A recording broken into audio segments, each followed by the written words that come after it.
Avant de commencer ce nouvel épisode, je voulais vous dire quelques mots. Et je dois avouer que lorsque j'ai lancé le podcast, il y a quelques années, jamais j'aurais pu imaginer qu'il résonnerait tant dans vos oreilles, tant dans votre cœur, tant dans votre esprit. Et ça nous dépasse complètement. Aujourd'hui, après 4 millions d'écoutes, je mesure à la fois le chemin parcouru et l'impact de nos conversations qui sont devenues finalement un rituel. Ces moments de partage avec vous ont dépassé mes espérances vraiment les plus folles parce que on a commencé sur ces Facebook Live un peu et puis on a dérivé vers ce podcast et à travers tous vos messages, j'ai compris que ces épisodes n'étaient pas de simples contenus audio, mais des véritables compagnons de route finalement. Alors quand vous m'avez demandé d'écrire un livre qui rassemblait les clés que je vous partage ici, pour avoir un support d'un coup tangible, pour avoir quelque chose que vous pouvez consulter à tout moment, à noter, vous approprier, j'ai d'abord été surprise. Et puis après, j'ai été émue. Et enfin, j'ai été convaincue. Mais je ne me suis pas arrêtée là. J'avais envie d'aller au-delà de la retranscription des épisodes. J'avais envie de compiler des concepts. J'avais envie aussi d'intégrer tous les enseignements de mes livres. Donc, on a été bien au-delà des podcasts. Je travaillais longtemps sur cet ouvrage et je suis ravie de vous apprendre que le livre, ces questions que tout le monde se pose, sera disponible très bientôt, puisque c'est le 25 septembre, en librairie. J'ai vraiment hâte de vous y retrouver. Je vous embrasse très fort et je vous remercie du fond du cœur pour ça. Alors aujourd'hui, place à un nouvel épisode de ces questions que tout le monde se pose.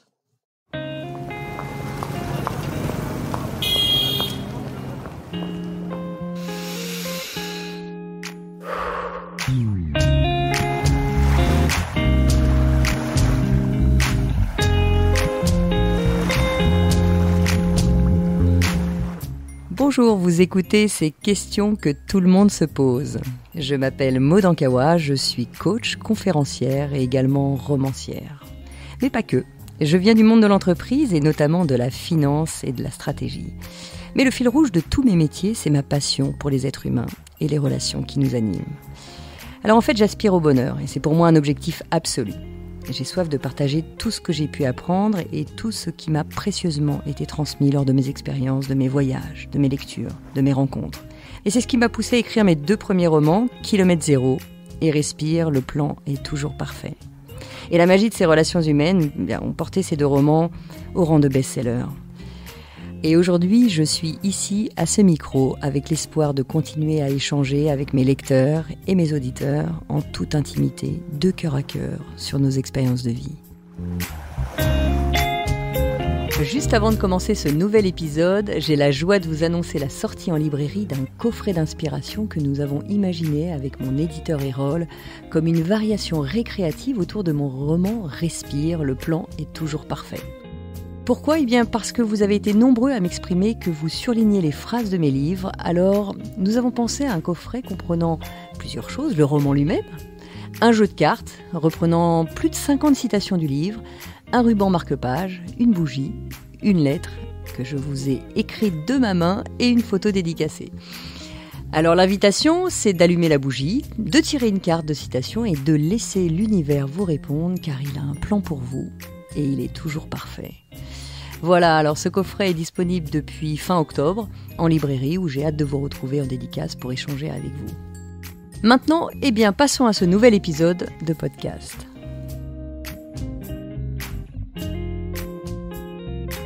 Aujourd'hui, je suis ravie de vous retrouver pour parler de l'acceptation face à une situation difficile. Alors, j'aimerais d'abord vous remercier pour tous vos messages, toutes vos notes vocales.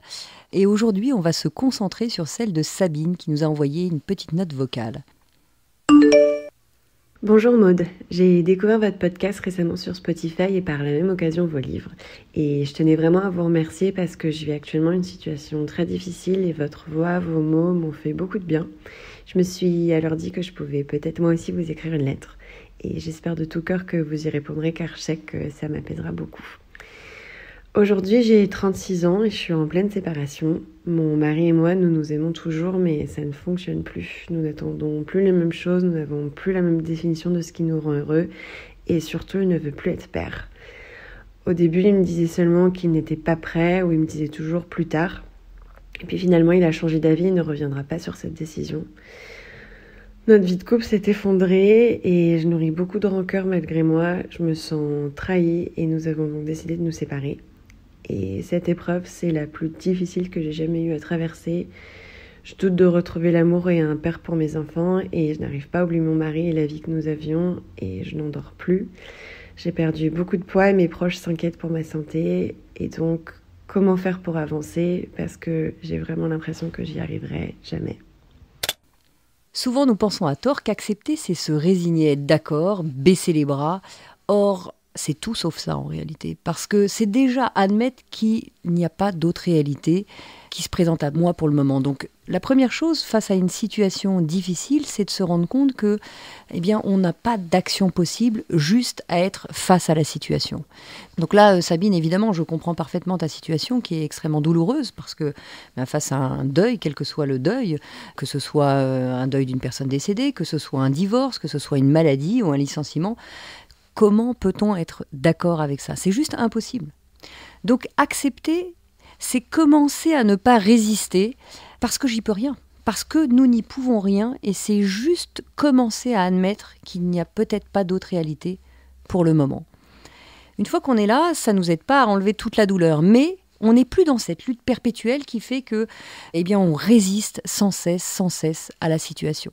Parce que de toute façon, résister, ça nous demande énormément d'efforts, ça focus la pensée sur le problème, et malheureusement, ça ne le change pas non plus.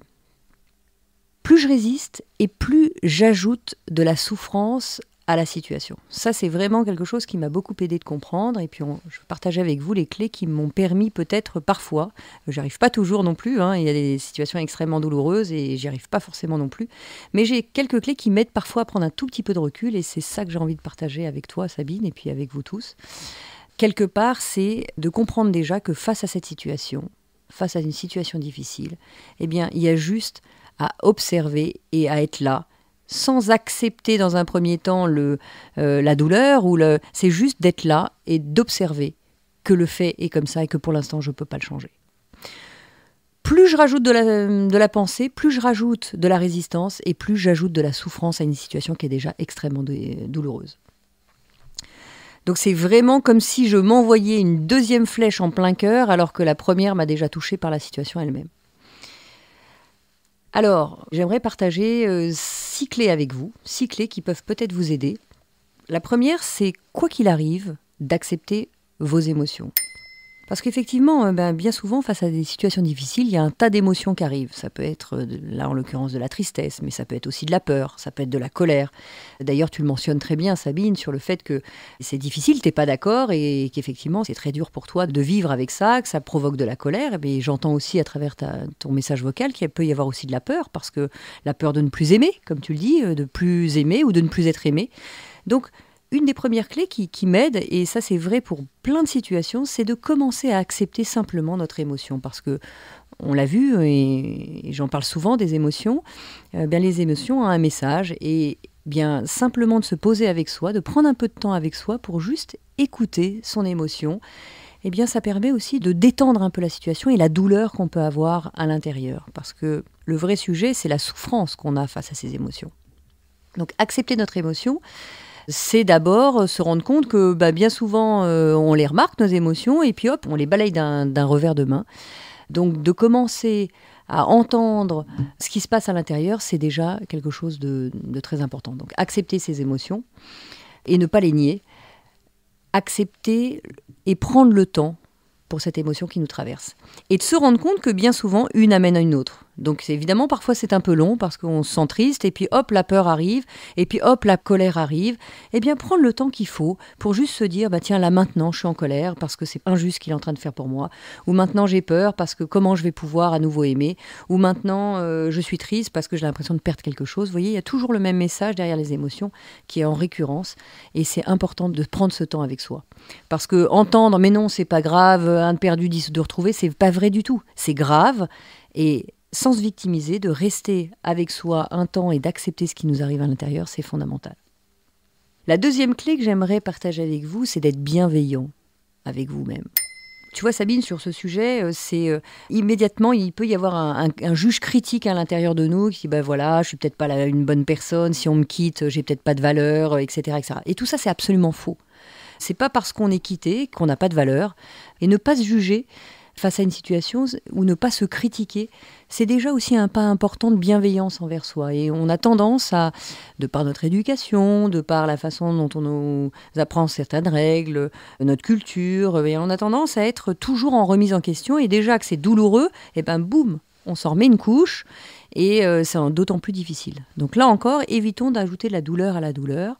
Et de prendre un temps avec soi en se disant, bon, ok, j'ai peut-être pas tout bien fait, mais en même temps, voilà, je ressens ces émotions, j'ai mal, et s'apporter un peu d'amour, parce que c'est ce qui nous manque, hein, déjà face à une situation comme ça, alors que ce soit même un deuil, hein, quand on est dans le décès de quelqu'un, ou même un licenciement, on peut avoir ce même sentiment de rien valoir, de pas être à la hauteur, etc. Eh bien, commencer par se donner un peu plus de bienveillance et de se reconnaître dans nos qualités, dans notre valeur, plutôt que de se laisser embringuer par notre système de défense qui va nous rajouter tous nos doutes, toutes nos peurs à la situation. Alors, de la même façon, je parlais de cette deuxième clé qui est de ne pas se flageller et de s'apporter de la bienveillance. Eh bien, de l'autre côté, c'est de ne pas tomber non plus dans le jugement de l'autre. Parce qu'on a tendance parfois à se dire, bon, après tout, c'est lui qui a tout faux, il comprend rien à qui je suis. Finalement, on se met à juger la personne.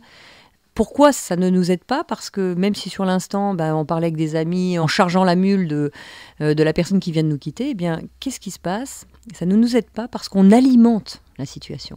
Et plus on alimente la situation, plus on en parle, en négatif envers l'autre ou en négatif envers soi, et plus notre intention, notre cerveau est concentré sur cette situation. Plus on concentre notre attention sur une situation, et plus, évidemment, elle vit cette situation. Donc, encore une fois, on peut passer un temps, pour reprendre ta situation, Sabine, sur le fait qu'il y a des choses qui ont été, d'autres qui ont moins bien été, et puis d'autres ou les reproches qu'on a pu te faire lors de cette séparation. On peut passer du temps et se dire, voilà, toutes les questions qu'on peut se poser en boucle qui ne nous aident pas, eh bien ça, encore une fois, plus on focus notre attention sur des choses floues, sur alimenter avec de la colère envers l'autre, de la colère envers soi, et plus on reste dans cette situation douloureuse. Donc pour en guérir, eh bien, il faut quelque part s'éloigner la tête du guidon, s'éloigner un peu de la situation pour pouvoir aller vers autre chose. Donc la quatrième clé, je l'avais amorcée, c'est d'arrêter les pourquoi.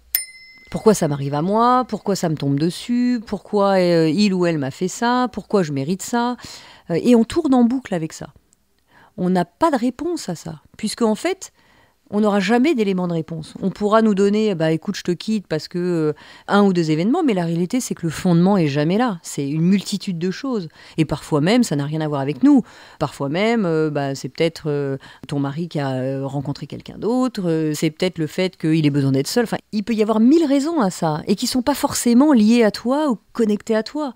Donc, arrêter les pourquoi, ça nous aide énormément parce qu'encore une fois, c'est alimenter la situation par des choses qui tournent en boucle et qui ne nous aideront jamais. Et bien, dès que je lâche, immédiatement, les choses, encore une fois, descendent un peu et je peux mettre mon attention sur autre chose. Et enfin, la dernière clé que j'aimerais partager avec vous, c'est de faire preuve de discernement. Ce qui dépend de moi, et là j'ai une action. Ce qui ne dépend pas de moi, je ne peux rien y faire. Donc si quelqu'un décide de me licencier, si quelqu'un décide de me quitter, ça dépend de lui et là je ne peux rien faire. Je peux avoir une discussion, je peux essayer un temps de négocier si c'est pour une négociation, je peux bien sûr. Et ça dépend de moi. Donc je peux avoir une action. Et puis si à la fin de cette discussion, à la fin de mes arguments, à la fin de la décision finale est toujours la même, là je ne peux plus rien faire. Et je dois simplement accepter, aussi difficile que ce soit, quoi qu'il arrive, je devrais accepter d'en faire le deuil. Mais ce qu'il y a toujours derrière, je le dis souvent, le plan est toujours parfait, c'est que sur l'instant, le cadeau n'est pas très bien emballé. Ça fait même très mal de voir ce qui est en train de se passer. Mais qu'est-ce qu'il y a derrière ? On n'en sait rien. Et si on attend avec le temps, bien souvent, et ça c'est vrai, je te le dis Sabine parce que je l'ai expérimenté avec des milliers de personnes en conférence, à chaque fois que je pose la question de savoir si on a déjà été quitté, quelle que soit la relation, depuis qu'on est né, on a tous été quittés ou on a quitté, à chaque fois, c'est une douleur terrible pour tout le monde. Et puis au moment où je pose la deuxième question qui est, mais aujourd'hui, 1 an après, 2 ans après, 3 ans après, est-ce que vous aimeriez retourner si cette personne venait vous rechercher ? Eh bien, la réponse est souvent non, parce qu'on a créé autre chose, on a vécu sur autre chose, on a rencontré d'autres personnes qui étaient bien plus en adéquation avec qui on était aujourd'hui. Donc je sais que c'est pas toujours simple, je sais que c'est, au moment où ça arrive, c'est très très très difficile, mais dites-vous bien qu'il y a quelque chose de mieux derrière pour vous, qui vous attend, ça c'est une certitude. Donc faire preuve de discernement, c'est prendre le temps de savoir ce qui dépend de nous et ce qui ne dépend pas de nous. Et ce qui ne dépend pas de nous, eh bien laissons-le à ce qui dépend de ces personnes extérieures. Et vous reprenez le pouvoir. Reprenez le pouvoir, ça veut dire reprendre la clé de sa vie. Et à partir du moment où on n'est plus dans l'attente de la décision de l'autre, des réactions de l'autre, eh bien qu'est-ce qui se passe ? On peut reprendre le pouvoir de sa vie et agir en allant se réouvrir, en voyant aussi tous les bénéfices qu'on peut avoir dans une situation qui paraît être la fin pour nous. Eh bien finalement, il y a toujours un tas de bénéfices derrière. Voilà. Alors, écoute, j'espère que ces quelques clés qui m'aident moi pourront t'aider aussi. Et puis j'espère qu'elles pourront vous aider tous. Parce qu'on pourrait décliner, évidemment, faire face à une situation difficile, c'est pas qu'une séparation, c'est tellement de choses. Et parfois même des petites choses, mais qui nous pourrissent la vie. Voilà, je vous embrasse tous très très fort et on se retrouve très vite pour un prochain podcast. À très bientôt.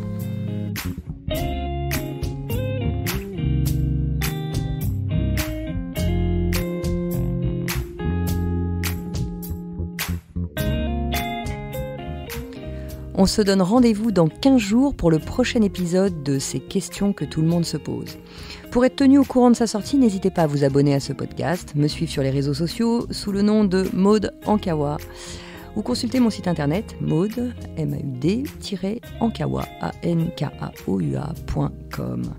N'oubliez pas que si vous avez vous-même des questions ou s'il y a des sujets que vous aimeriez que j'aborde dans un futur épisode, vous pouvez m'écrire ou m'envoyer une note vocale à l'adresse podcast.erol@gmail.com. Vous retrouverez toutes ces informations dans le texte de description de l'épisode et je serai ravie de vous retrouver en librairie pour mes 2 romans, Kilomètre Zéro et Respire, le plan est toujours parfait. Un grand merci à mon éditeur Erol de m'accompagner dans mon aventure littéraire et de produire ce podcast. Et cet épisode a été réalisé par Margot Roll et Céline Malvaux de l'atelier ENL et monté par Noémie Sudre.